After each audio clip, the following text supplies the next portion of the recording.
Bonjour et bonne année 2024. 2023 fut une année pleine de surprises où il y a eu du travail, de l'amusement et du rêve. Et 2024, c'est l'année de la concrétisation. C'est parti!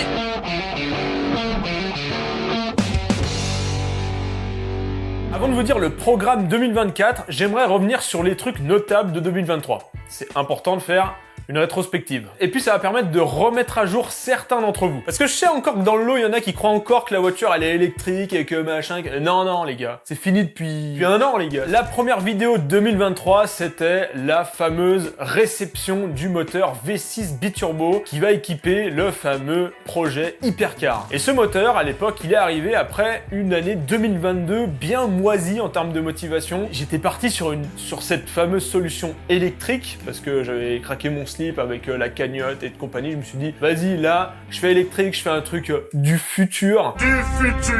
Pas du tout. Donc 2022, ça a été très compliqué car vraiment zéro motivation. C'était étrange et je savais pas pourquoi à la base. Et à l'achat de mon VR38Det de Nissan GT-R, il y a eu une étincelle dans ma tête. Sûrement une étincelle de bougie. Et à ce moment-là, j'étais persuadé que le manque de motivation allait disparaître grâce à ce moteur. Et le moins qu'on puisse dire, c'est que j'avais raison.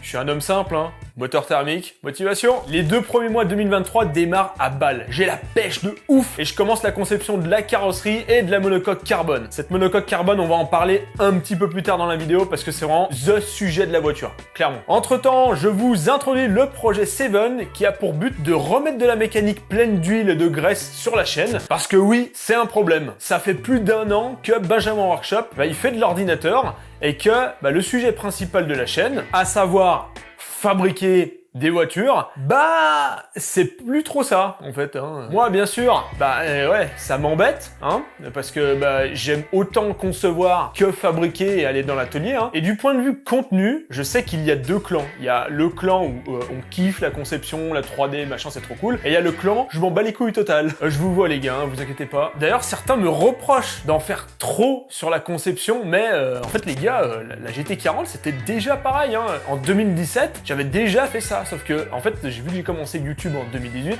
j'ai résumé 10 mois de conception et de trucs en trop en 4 minutes. Donc vous l'avez pas vu. Bref, et c'est pour ça que le projet Seven, il est arrivé. Et honnêtement, au départ, j'ai quand même un peu regretté de m'être lancé là-dedans parce que l'Hypercar, elle me demande tellement de ressources que je me suis dit, t'es sur un projet, tu vas sur un autre projet qui est aussi gros, qui a un projet à part entière. Ouais, je sais pas, c'est peut-être une connerie ce que t'es en train de faire. Sauf que j'ai vite réalisé que le contenu plaisait et qu'il me permettait aussi de me sortir de l'ordinateur pour m'oxygéner un peu la tête et faire un peu du copeau et de la soudure. Donc c'est cool, on retrouve du gros projet avec de la mécanique bien dégueulasse, comme on aime. Parce que faut comprendre que c'est une période qui est pas simple pour moi, en tant que créateur de contenu vidéo, parce que, en fait, à la suite de l'euphorie de la fin du projet GT40, en 2021, en fait, je savais qu'en relançant le projet Hypercar, l'audience, elle allait beaucoup se calmer, hein. Mais voilà, en même temps, ça se comprend. Il y a des gens qui sont moins intéressés par de la conception et ils sont plus intéressés, évidemment, par une voiture qui est quasiment finie, comme l'était la GT40 en 2021. Ça fait un peu mal. Mais bon, vous êtes quand même nombreux à former un noyau ultra solide qui est passionné, en fait, de mes vidéos et de mon contenu technique. Donc, merci, hein. Bon, mais l'année 2023, c'est aussi des projets qui n'ont absolument rien à voir avec la fabrication et la conception. Il y a même tout l'inverse, hein. Il y a eu de la destruction avec le Destruction Fest, avec les copains du GDB et puis tous les collègues de YouTube. C'était vraiment incroyable. En plus, on a pu se rencontrer, donc c'était trop cool. Il y a eu aussi le projet C2 VTS avec Anthony Perrier. Donc voilà, une voiture qu'on a fait gagner, c'était trop cool. Et on n'oublie pas évidemment les 24 heures du Mans et le Mans classique avec le roulage de la GT40 sur le circuit de la Sarthe pour le centenaire. Voilà quoi, là c'était la petite partie rêve. C'était bonus, toutes ces vidéos, c'est un peu des surprises, c'est des trucs qui sont pas vraiment prévus sur mon planning habituel, évidemment. Mais voilà, ça fait plaisir et je sais que ça fait un peu moins de vues, mais bon... moi ça me fait kiffer, donc voilà. D'ailleurs, en off ou pas, j'ai fait un petit peu des sorties avec la GT40. On me demande souvent si la voiture elle roule, machin. Oui, je m'en sers. C'est une voiture de piste, hein, donc voilà, j'ai fait Vaison, j'ai fait Le Mans, j'ai fait le Duclos aussi avec le SCCT, avec Franck, le pilote essayeur Michelin. C'était vraiment génial, ils m'ont invité, donc c'est trop cool. Il y en aura aussi en 2024, c'est sûr. Je sais pas encore si je vais filmer tout ça, hein. Là c'est vraiment plus du kiff, voilà, rouler la voiture, se faire plaisir, pas forcément avec des caméras. Donc vous aurez au pire l'info infos sur Instagram, je mets toujours une petite story pour montrer la voiture qui roule. Côté hypercar, avec tout ça, hein, bien sûr, je ne lâche rien sur la conception. Je passe mes journées, mes soirées sur SolidWorks. Franchement, j'ai tout enchaîné comme un malade. Et en cette dernière période de l'année 2023, vous avez sûrement remarqué que la 3D se précisait et que je commençais à vous dévoiler vraiment mon travail parce que évidemment j'ai un petit peu de laps de temps entre le contenu que je poste sur YouTube et le travail en direct, hein. Là aujourd'hui je fais quelque chose mais vous allez le voir dans quelques semaines, c'est normal. D'ailleurs ce contenu et ce travail que je vous montre là, ces vidéos, ce sont des vidéos aujourd'hui qui sont très axées conception, elles sont très compliquées à écrire, déjà parce que il faut rendre potable des sujets très techniques et pas du tout glamour. Les épures de suspension, comment tu rends ça stylé? Vraiment c'est chaud, hein, je me casse la tête. Hein. Parce que moi à la base je suis pas du tout habitué à faire ce genre de contenu là où vraiment on est que sur de l'information, de la pédagogie. Moi pendant la GT40 ce que je fais c'est que je filme ce que je fais, tu vois, et ensuite je construis ma vidéo, je mets un petit peu de technique avec un petit peu d'information et tout, mais voilà, alors que là on est vraiment sur des vidéos qui sont purement pédagogiques. J'ai pas de rush, en fait c'est mon facecam là quand je vous parle qui est vraiment la base de la vidéo. Donc là c'est vraiment de la pure création de A à Z que je tourne, hein, donc je fais de la vulgarisation technique. En même temps j'aime bien ça, donc voilà, je vais pas me priver. Et c'est pour ça que j'aime bien rajouter une petite part d'histoire, donc comment les suspensions sont arrivées sur le marché, comment a débuté l'aérodynamisme dans l'histoire de l'automobile de course, voilà. Tous ces trucs là ça me fait bien kiffer, et je trouve que c'est un moyen de vraiment préparer le sujet. Voilà, si on parle des épures de suspension, au lieu d'aller directement dans l'hypercar, on va faire des épures, on va faire des maths, on va faire des machins, il y a un petit moment avant historique, histoire de mettre un peu de contexte. En plus même moi ça me permet d'apprendre et de me renseigner sur le sujet, donc voilà, on est bien quoi. Le plus dur quand même c'est d'arriver à synthétiser un gros sujet en 20 minutes, et ça c'est très chaud, hein. Surtout quand j'ai passé des centaines d'heures dans un seul truc, le résumer en quelques minutes c'est très dur pour moi. L'équilibre vulgarisation et détails techniques, il est très fin à trouver. Il y en aura toujours pour dire qu'il manque un peu de technique, que j'aurais dû aller un peu plus dans les détails sur certaines choses. J'en meurs d'envie comme je viens de vous le dire, mais en fait c'est tellement un risque de perdre une autre partie de mon audience que c'est un équilibre, hein. Et malgré tout, hein, je pense que cet équilibre il est pas si mal aujourd'hui, donc dites-le moi en commentaire si ça vous paraît bien. En fait si vous êtes un gros techos, vraiment un ingé, un machin, un gars qui est vraiment dans le domaine, dites-moi en commentaire, mais pareil si vous êtes des personnes qui sont pas du tout du milieu, dites-moi vraiment votre retour, je suis très très curieux de ça, hein. Et faut savoir aussi que je crée toujours le contenu que j'aimerais voir sur YouTube. Bon, et si on parlait de 2024, hein, on est dans le futur. Enfin, plus trop maintenant du coup. L'objectif 2023, déjà, c'était de finir la conception 3D, et ça, c'est ok. Qu'en est-il du nouvel objectif 2024? Eh bien, l'objectif 2024, c'est les débuts de la fabrication de l'hypercar et la fin du projet Seven. Si vous avez bien suivi, l'hypercar, on va pas la faire dans l'atelier que vous connaissez tous et qui m'a permis de faire la GT40 et aujourd'hui la Seven. Non, on va le faire dans le nouvel atelier. Cet atelier, je vous l'ai présenté, il est en travaux, j'ai prévu une série aménagement atelier, rénovation, ça va être trop bien. Je vous cache pas qu'aujourd'hui, il y a encore un boulot monstrueux, mais Papa Workshop est là pour me prêter main forte. Voilà, c'est cool. Je prévois un atelier prêt pour mars-avril, pour les beaux jours, quoi. Ça serait vraiment le top pour commencer l'hypercar, quoi. Une fois que l'atelier il est fait, qu'est-ce qu'on fait? Je me mets au travail et je pense qu'on va commencer par certaines pièces de l'hypercar. Par exemple, j'aimerais bien commencer par les berceaux mécaniques avec châssis, suspension. Globalement, en fait, la partie cycle, j'aimerais bien la faire en 2024 et ça, c'est l'objectif. L'avantage de la CAO et de la 3D, c'est que chaque pièce peut être faite indépendamment selon son plan. Donc en fait, t'as deux pièces qui s'assemblent entre elles, tu fais une avec le plan et tu fais la deuxième avec le plan. Elles s'assemblent parfaitement parce que c'est de la CAO et c'est magique pour ça. Donc c'est un gain de temps énorme. Donc voilà, 2024, vraiment le truc que je vais faire, c'est la ferraille, la soudure, découpe, usinage. Pas de surprise ici, hein. Je sais faire, c'est mon domaine, j'adore ça. Là où ça se corse, et là où c'est excitant, et là où vous m'attendez, c'est la partie composite, le carbone, quoi. Il y a un nombre aberrant de pièces en fibre sur cette voiture. Je me suis vraiment lâché. Je me suis dit, quitte à en faire, On y va. Le problème, c'est que le composite, aujourd'hui, ça me fait un peu peur. En fait, c'est sûrement parce que c'est très rare quand j'en fais, il y a une méconnaissance du truc. Forcément, ça fait peur, hein. On sort un peu de la zone de confort. C'est des matériaux qui coûtent cher. C'est une autre manière de travailler, quoi. Alors là, vous vous dites, ouais, couper les fibres, mettre de la résine, faire son mélange, mettre sous vide, gna gna gna. Alors ça, c'est une partie du travail, mais on n'y est pas encore. Parce que l'énorme étape qui représente, franchement, au bas mot, 50% du travail, c'est l'obtention des masters. Les masters, ce sont des pièces qui vont nous servir à faire les moules. Et les moules vont servir à faire les pièces. Ça va prendre une place phénoménale dans l'atelier. Tout se joue sur la 3D, puis sur l'usinage et la préparation des masters. Si tu chies une de ces étapes-là, c'est sûr que ça va merder après. Donc je pense que cette année, en parallèle de toute la ferraille et le truc, entre guillemets, simple, je pense que je vais me faire un peu la main sur des petites pièces en carbone ou en composite, enfin de la fibre quoi, moins cher que le carbone peut-être au début. En fait pour prendre mes marques petit à petit, honnêtement j'ai commencé à regarder et j'ai déjà une meilleure connaissance du sujet. En fait ça me fait déjà un petit peu moins peur qu'avant. J'ai vraiment hâte de commencer, ouais. Et en toute franchise, parce que c'est aussi une question que vous m'avez beaucoup posée, j'aimerais faire un maximum de pièces en composite sur cette voiture. Comme je vous l'ai dit, je vais prendre mes marques, je vais faire petit à petit, et si je le sens pas, je ferai plus ou moins appel à des sous-traitants comme c'était prévu à la base. Je me donne cette année pour voir, puis on verra quoi. On verra ce que ça donne. J'adore la fabrication, je suis obligé de tester, et franchement si ça se passe super bien et que je commence vraiment à kiffer le truc, je vois pas pourquoi je ne le ferai pas finalement. Surtout que c'est tout bénef pour mon porte-monnaie déjà évidemment, même en termes de compétences c'est trop cool pour moi, et pour vous, moi ça me permet de faire un contenu qui est vraiment filmé de A à Z. Évidemment si je fais faire des pièces chez des artisans ou des machins, c'est un peu moins pratique à filmer. Il y aura des artisans, il y aura des sous-traitants pour cette voiture, hein, ça c'est sûr, je peux pas tout faire, il y a des pièces qui sont beaucoup trop techniques pour que je les fasse moi, c'est comme ça, hein. J'ai pas l'usine Koenigsegg à portée de main, hein, malheureusement, ni le savoir-faire de chaque domaine. Donc voilà, il y a des trucs qu'il va falloir faire. L'idée c'est vraiment de faire un maximum de trucs. À un moment faut assumer, hein. Bon, maintenant on va passer à une mini FAQ. Je vous ai demandé de me poser des questions sur Instagram. D'ailleurs si vous êtes toujours pas abonné à mon Instagram, il s'affiche juste ici. Je poste des stories un petit peu en temps réel. Je vous sollicite des fois aussi, hein.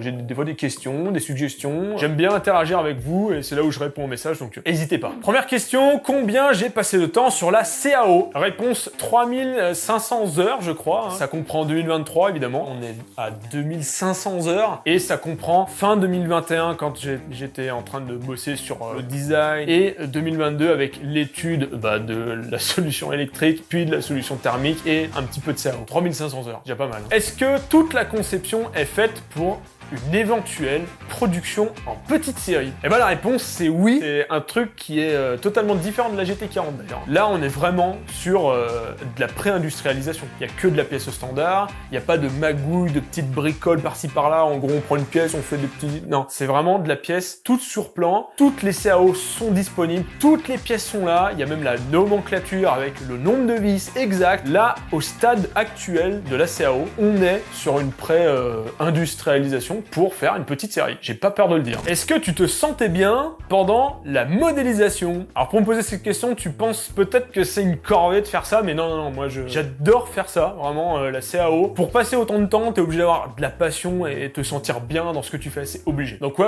je me sens très bien. Quel objectif avec cette voiture une fois terminée? L'objectif de cette voiture, c'est d'abord de faire une première version, une première voiture qui roule. Après, on verra ce qui se passe, on verra si y a des clients, des investisseurs, des machins qui viennent et qui me disent bon écoute, ta voiture elle est super cool, elle marche bien, ça a de la gueule, vas-y, on lance un truc quoi. Ça, c'est l'objectif vraiment à long terme, j'ai envie de dire. Je sais pas encore si ça va me plaire, je sais pas encore si ça va être ça, mais on peut penser à ça. Une marque automobile, j'en sais rien, franchement, ouais, pourquoi pas. Mais faut pas oublier quand même que je reste un passionné. Moi, ce qui me fait kiffer, c'est de créer des choses. Je sais pas si la gestion d'une production va m'intéresser. Est-ce que la voiture a un nom? Alors oui, mais j'attends de trouver le bon moment pour vous l'annoncer. Je pense que je vais le faire à la sortie de la vidéo où, en gros, la CAO, je vais vous annoncer qu'elle est terminée et je vais vous dévoiler la voiture comme elle va être, avec des rendus, des trucs assez stylés. Et je vous dévoilerai le nom de la voiture. Où en est la version GTR? Tu veux peut-être parler de cette version-là? Et ben cette version-là, il va falloir l'affiner un petit peu plus tard. En fait, c'est surtout des appendices aéros qui vont être rajoutés, un aileron qui va être rajouté. C'est un peu du tuning finalement. En fait, c'est des pièces bonus qui vont être faites une fois que la voiture sera déjà bien avancée. Mais oui, j'ai vraiment envie de la faire. faire, hein. C'est une version qui me chauffe, ça va être trop marrant. Est-ce que mon passage chez Michelin m'aide dans la conception? Évidemment que ça m'aide. Et en plus, j'ai des contacts avec des ingés là-bas, donc bah oui, évidemment que ça m'aide. Ils m'ont déjà aidé pour les épures suspension. Bah j'espère en tout cas qu'ils vont m'aider pour les prochaines étapes. On verra, il n'y a rien encore de fait, mais ouais, Michelin, trop de la balle. Qu'en est-il de la préparation moteur, de la carto? Est-ce qu'il y aura des vidéos là-dessus? Oui, il y aura des vidéos là-dessus, hein, comme d'habitude. Le moteur, à la base, je suis pas censé l'ouvrir, parce que la préparation que je veux faire, c'est interne stock. En fait, ça dépend de l'état du moteur, et peut-être des partenaires qui peuvent arriver. À la base, c'est pas prévu de faire, de modifier l'interne, parce qu'il tient largement les 750 bourrins. Quand je dis qu'il n'y a pas de prépa, il y a quand même les turbos qui sont des turbos hybrides, hein, que j'avais présenté dans cette vidéo. Niveau carto, bon, on va faire une carto, la voiture est même pas faite, le moteur il est sur une palette. Par contre, on est sur des ECU Master. Donc eux, c'est des partenaires, c'est trop cool. Et j'ai quand même hâte de bricoler tout ça. Voilà. Il va falloir que je trouve un prestataire ou un partenaire pour faire les réglages de la carto sur un banc de puissance, etc. Mais ouais, ça va être cool. Mais c'est pas pour tout de suite, les gars. Qu'est-ce que je préfère par rapport à la GT40? Alors, ce que je préfère par rapport à la GT40, c'est que, évidemment, bon, la GT40, c'est la voiture de mes rêves, donc c'est cool, ça reste une réplique. Là, on est sur un level au-dessus en termes de rêve, c'est la voiture de mes rêves. C'est pas le modèle qui existe, c'est la voiture idéale pour moi. Enfin, vraiment, en vrai, c'est le rêve de beaucoup de passionnés de bagnole, donc trop bien, quoi. Plus dans le technique maintenant, quel est le ratio pièces standard, pièces sur mesure? On est à 940 pièces. Au total. Quand je vous dis 940 pièces, c'est 940 fichiers de pièces uniques. En fait, t'as une pièce, mais que tu mets 3 fois dans ton assemblage, t'as toujours une pièce. En pièces custom, j'en ai 340. Ça veut pas dire que c'est 340 pièces à fabriquer, à usiner. Dans les 340 pièces, il y a aussi les faisceaux électriques. Donc bon, c'est des pièces à faire, mais quand même moins technique de faire que faire un berceau avant, par exemple. Il y a du boulot de ouf, hein, parce que dans les 340 pièces, comme je vous l'ai dit, il y en a peut-être qui sont en double, voire plus que du double. Puis il y a des pièces plus ou moins techniques, hein. Le porte-moyeu de roue, par exemple, c'est un délire, la pièce, hein. À côté de ça, il y a des petites pièces cylindriques, des entretoises qui se font en 5 minutes sur le tour. Mais bon, il y en a quand même un bon paquet à faire. Ai-je commencé à faire les plans des pièces? Alors non, j'en ai fait quelques-uns, mais c'était un peu particulier. Mais non, j'ai pas commencé à faire les plans des pièces. En fait, ce que je fais, ce que j'ai déjà fait avec la GT40, et ça me paraît être un bon compromis, hein, en termes de temps, puis même pour vous aussi, pendant la fabrication, j'ai ma 3D qui est toujours ouverte le soir quand je suis pas à l'atelier. Et ce que je fais, c'est que je regarde ma 3D, je sélectionne les pièces que je vais faire le lendemain ou dans la semaine ou dans le mois, et je fais les plans à ce moment-là. Ça me permet d'anticiper sur le brut d'aluminium, par exemple, ou d'acier, hein, voir si je l'ai ou s'il faut que je le commande. Et je fais toute la gamme d'usinage pour savoir comment ça s'usine, comment on va l'usiner, comment machin. Et le lendemain, quand il fait bon, quand il fait jour, machin, je vais à l'atelier et je fabrique la pièce. Moi, ça me permet de ne pas lâcher la 3D, donc toujours être à jour avec ma 3D, parce qu'il peut toujours avoir des petites modifications pendant la fabrication, même s'il faut limiter, et au même temps, ça vous permet aussi d'avoir du contenu direct, parce que imaginez là, si je devais me taper toutes les 340 plans de pièces à faire, je crois que les gars, on commence la bagnole dans 6 mois, ça va être super long, quoi. Quelle a été la pièce la plus longue à faire? Évidemment, c'est la monocoque carbone, que j'ai dû refaire une dernière fois, là, pour cette histoire de master, pour le process de film de carbone, quoi. On va y revenir sûrement en vidéo plus tard. La monocoque à 100%. Cette pièce, je l'ai commencée fin 2022, je l'ai finie là. C'était la pièce la plus longue à concevoir, ça va être la pièce la plus longue à faire, la plus complexe. Par contre, ça va être la plus belle.